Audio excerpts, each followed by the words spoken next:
इस वीडियो हम लोग पीवाईक्यू क्वेश्चन देखेंगे जो 80 का है।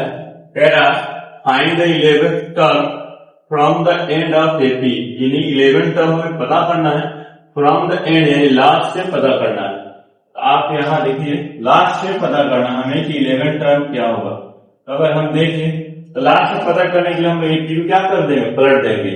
आप देखिए यहाँ डिफरेंस 3 का है तो पलटेंगे तो -62, फिर 3 माइनस करेंगे तो माइनस का 59 हो जाएगा और माइनस का 56 डॉट डॉट करके होगा।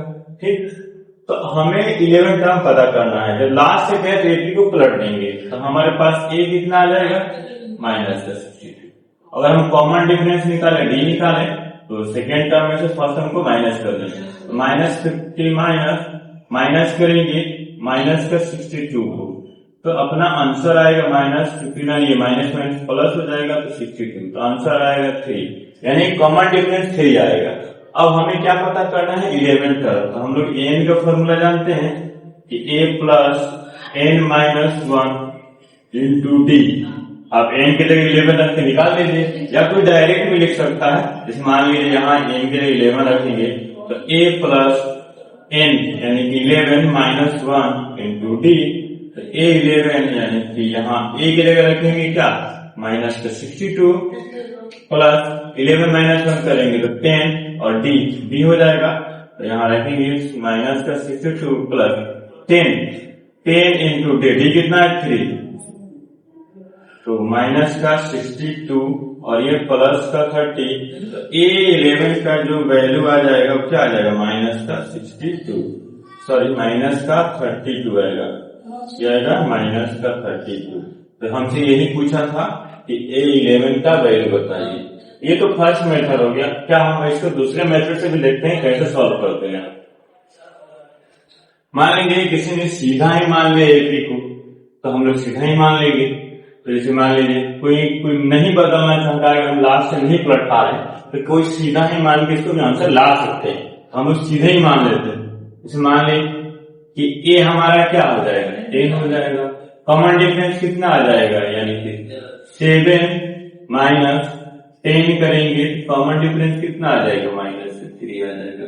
ये 2n मेथड से हम लोग इसको बना रहे हैं, 2n मेथड से, दूसरा तरीका से। ठीक, तो हम इसमें क्या करेंगे, पहले n पता कर लेंगे टोटल कितना टर्म है इसमें।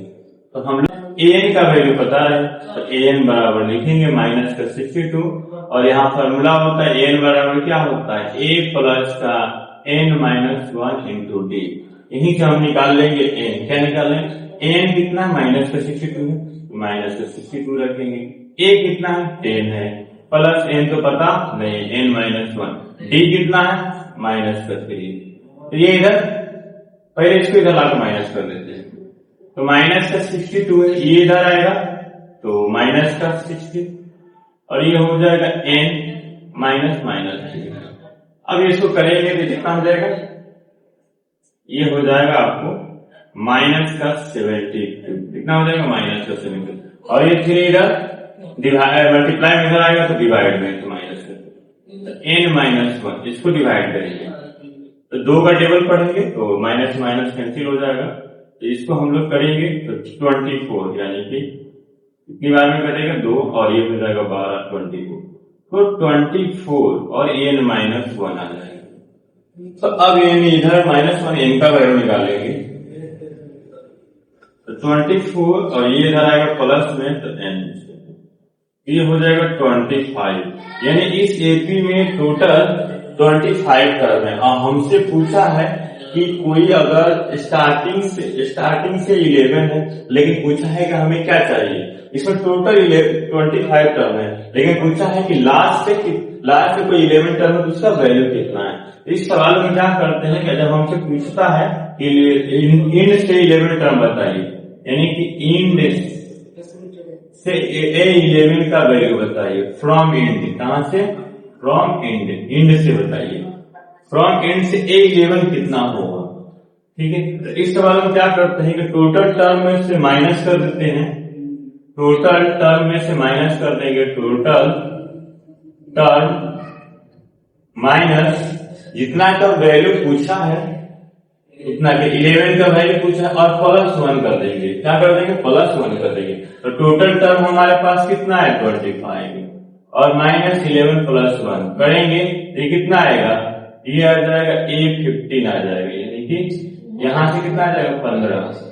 यानी कि हमें 15 टर्म का वैल्यू निकालना होगा। क्या निकालना? अब 15 टर्म का वैल्यू निकाले। जब हम लोग शुरू से मान के चलेंगे, अगर हम लोग एपी को नहीं पलट पाते हैं तो A15 क्या निकाल सकते हैं? A15 A plus n minus मतलब 14D लिख देंगे डायरेक्ट, 14D।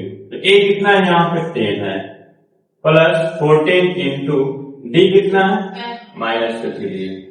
यहाँ हो जाएगा 10 और प्लस, और इसमें करेंगे तो माइनस का कितना हो जाएगा? -42, इधर से क्या आ जाएगा? -32। तो A15 ये दूसरा तरीका है। दूसरा तरीका है सॉल्व करने के लिए। अगर आप एपी को नहीं पलट पा रहे हैं तो इस तरह डायरेक्ट से बना सकते हैं, इधर डायरेक्ट वही सेम एपी को मान के। लेकिन लास्ट में ध्यान रखना है कि जितना कहेगा एंड से, टोटल में से पहले हमें टोटल टर्म पता करना होगा। टोटल टर्म पता करेंगे, उसमें से जितना टर्म बोलेगा उसको माइनस करेंगे और +1 करेंगे, तब वो वैल्यू आएगा तो उसी का वैल्यू निकालेंगे। इस तरह की क्वेश्चन कंप्लीट होता है। मिलेगा आपसे नेक्स्ट वीडियो में नेक्स्ट क्वेश्चन के साथ।